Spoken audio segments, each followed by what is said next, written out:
رسول الله صلی الله علیه وسلم فرمای چې کله د 15 د شعبان شپه سي یعنی د برات 15 شپه سي نو دا شپه منځونه کوي نفلونه کوي او په ورځ کې روزه نسي ځکه الله تعالی خپل رحمت نازلوي د لمر د لویدو په وخت کې د دنیا اسمان ته نو الله تعالی فرمای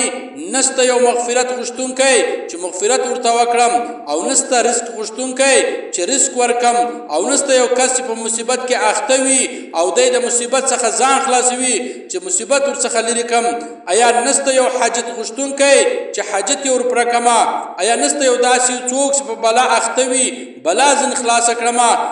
دا حال تر سار تسبیدو پوری وی دا حدیث تا رسول الله صلی الله علیه وسلم فرمای اذا كانت ليله النصف من شعبان فقوموا ليلها وصوموا يومها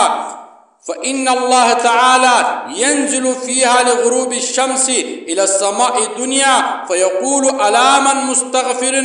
أيا نست يو څوک چې مغفرت غواړي فأغفر له مغفرت ورته وکړم ألا من مسترزق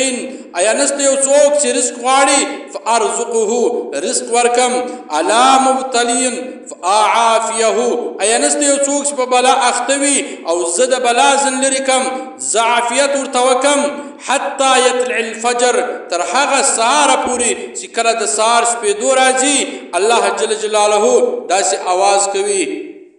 علیه الصلاۃ والسلام په بل حدیث کې فرمایي چې شپه د 15 د شعبان سي الله تعالی تجلیش کار کوي نو مغفرت ټول خلقو ته مخلوقات ته کوي ان ټول مسلمانانو ته مغفرت کوي بغیر د مشرک او کینګرد مسلمانانو سره څه کوي هغه کینګرد سړی ته مسلمانانو سره کوي یادې مشرک وي الله دغه دوه کسانو ته مغفرت نه کوي